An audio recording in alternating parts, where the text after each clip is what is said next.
The Crooked Anchor and the Shoe-Shining Chandelier. It was mid-morning at the Crooked Anchor, which meant Brian was already on his second pint and fifth disapproving glance at the cardboard fireplace. David was reorganising the coaster drawer again, for flow, he claimed, and Clifford was somewhere in the back trying to clarify a stock reduction with opera music and a smoke machine. The pub door flung open with the force of a man who expected applause. In strode a wiry fellow in a bright orange blazer, sunglasses indoors, and a briefcase that was definitely made out of something that used to be alive. "Gentlemen," he cried, gesturing wildly as if he were being filmed. "Today is your lucky day." Pete, unmoved, blinked once. Brian didn't look up. They always say that when they're about to make it considerably worse. David, ever the optimist, perked up. "Oh, what have you got there?"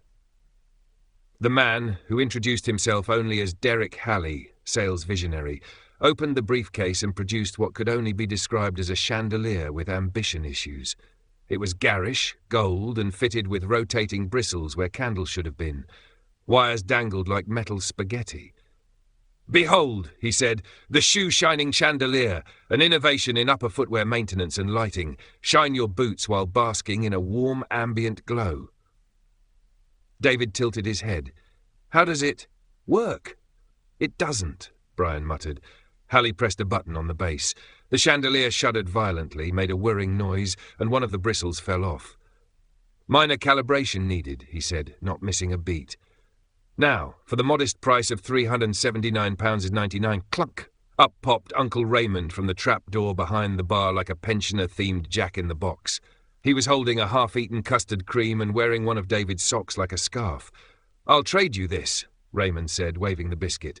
Halley blinked. "That's half a biscuit." "It's not just any biscuit," Raymond said solemnly.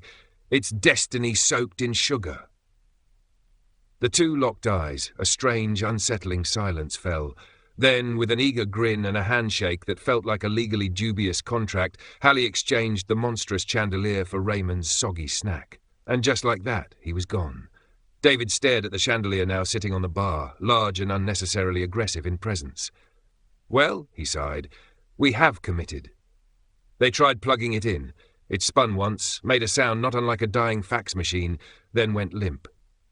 "It's not going to shine shoes, is it?" David asked.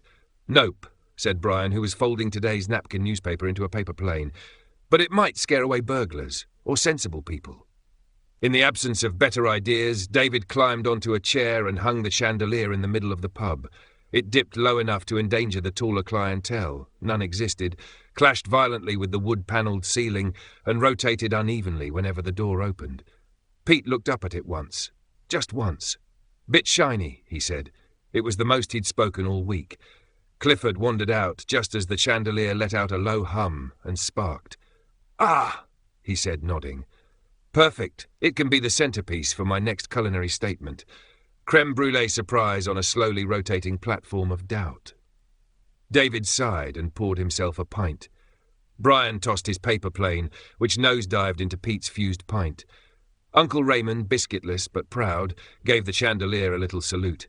And so the shoe-shining chandelier joined the long list of baffling decor at the Crooked Anchor, not functional, not beautiful, but certainly unforgettable.